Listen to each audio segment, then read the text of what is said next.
Hello. So today I'll be going through a couple different points about what environmental police officers actually do. Again, this is for Professor Larson's internship class, one of my alternative assignments.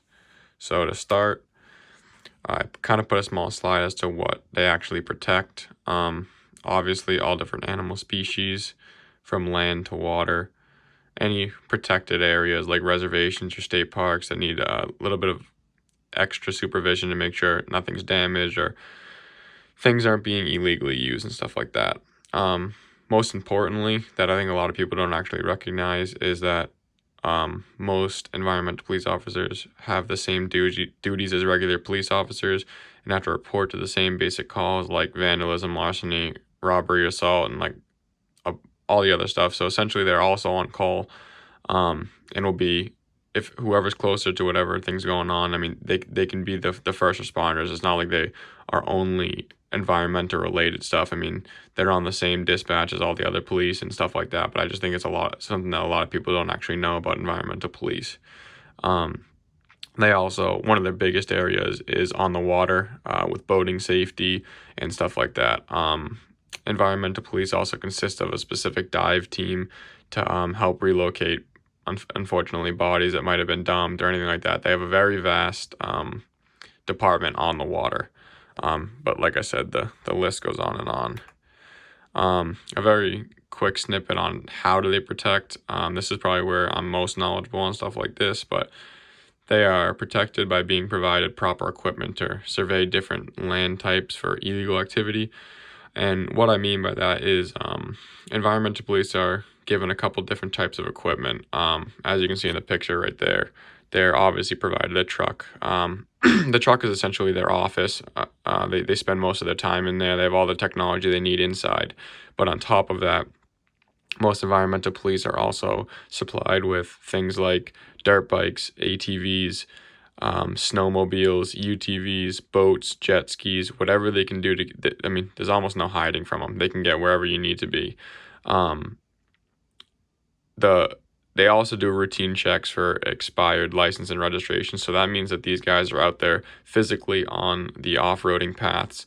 Sometimes they'll sit at crossroads. Sometimes they'll just be sitting on the side of one of the trails.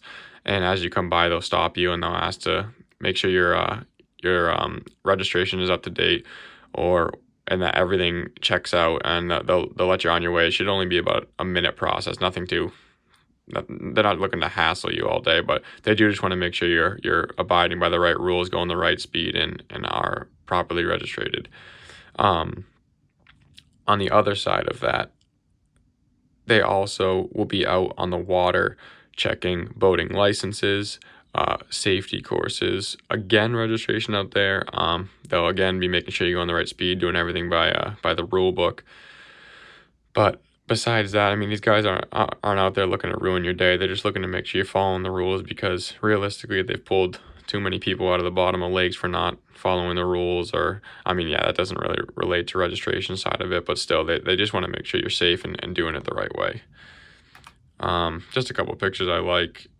They're always out in the woods. I mean, they're one of the big sides of environmental police that a lot of people don't realize is that they also help rehabilitate the animals. Well, they don't do it themselves, but they'll be the first responders if someone has an injured animal, or if they even have someone like a raccoon underneath their house or whatever. People will go there and either bring them to a wildlife rehabilitator, and then the officer will release them back into the wild once they're ready, or they'll go and relocate the animal that has been reported on. And I just have a quick snippet to show. All kind of stuff and driving around on it, and especially the bus. So we called race day.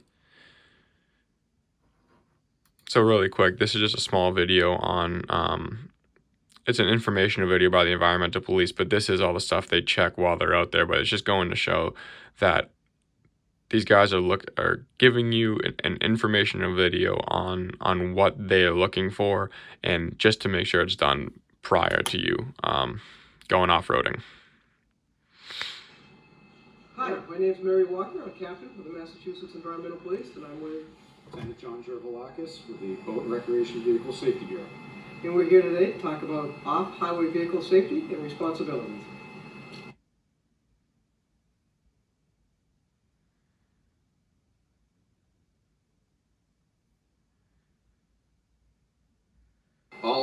recreation vehicles need to be registered in the Commonwealth of Massachusetts. This includes dirt bikes, ATVs, recreation utility vehicles, and any motor vehicle designed and modified for use over unimproved terrain, including four-wheel drive vehicles. So it's just a short little video. I mean, I don't want to go through the whole thing, but it just goes to show that, I mean, these guys aren't looking to screw you, like I said. They're just out there to protect and make sure you're following all by the rules. But overall, I really think it's an awesome job, which is why I'd love to be one day. And I'm going to keep trying, although there's very few openings recently. But I just wanted to give a brief overview as to what environmental police officers actually do, because a lot of people don't really know. Thank you.